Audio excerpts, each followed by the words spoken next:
Takže zdravím. Teď si ukážeme založení programu a výrobu na vysekávačce True Punch 5000 od firmy Trunk.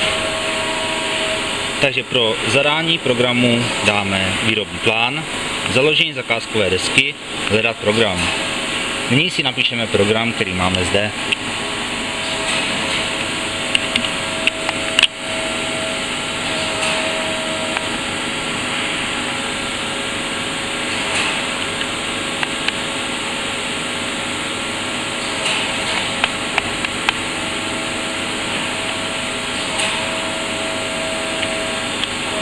A hledat program.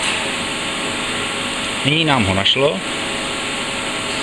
zde a dáme založit zakázku desky. Požadovaný počet 3. Zavádět z palety 1. Dáme založit. Výrobní plán. Výroba start. Převzít požadované chapadla. Nyní zkontrolujeme nástroje. Obzvlášť tloušťka plechu u daného nástroje.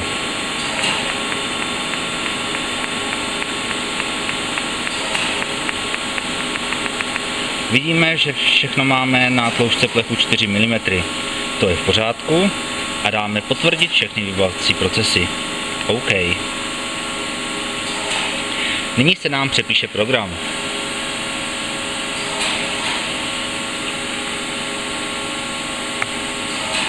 Program se již přepsal, nyní musíme zkontrolovat tabulky. To se dělá postupem, že zmáčkneme Shift a kód 1153, to je naložení plechu. Zde máme způsob nakládání 3, je to nakládání pomocí Sheetmasteru. Tak si klikneme na Sheetmaster, zde na lupu, nyní nám to vypíše přísavky. Musíme vypnout ty, co jsou špatné. Vidím, že všechny špatné jsou vyplé, dám OK. Nyní zkontrolujeme vyložení obrobku. To se dělá kódem 1156. Zde si najdeme na PAU a je to poslední 8. Opět Sheetmaster, Sheetmaster 2, skupina přísavek 5, OK, lupu a zkontrolujeme si opět přísavky. Vidíme, že jsou v pořádku, dáme OK. Nyní musíme zkontrolovat nástroj. Ty se zkontrolují pomocí kódu 1158. Zde vidíme nástroj číslo 14. Je to razící nástroj, takzvaný Digit, a ten nám dělá gravír. Zde se podíváme na dolní úvrať. Musí být vždycky menší než 0,0. Obvykle se dává o desetinu menší, takže máme tloušťku plechu 4 mm, tak dáváme minus 0,4. Vidím, že už to mám nastavené, vrátíme se zpět. Tím máme zkontrolované tabulky a můžeme přejít k samotnému vyrábění. Dáme výrobní plán a výroba start. Nyní si zkontroluje nástroje.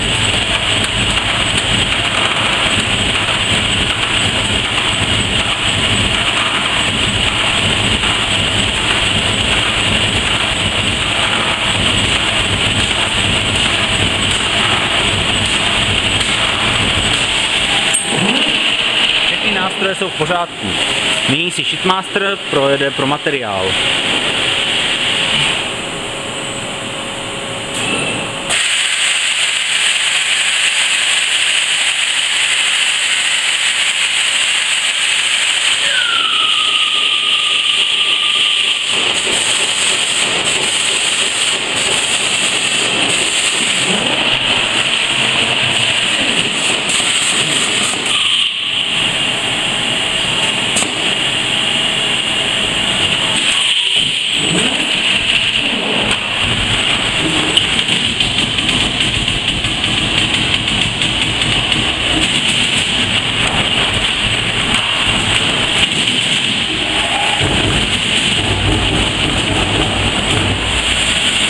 Tak, tímto bych to s vámi ukončil.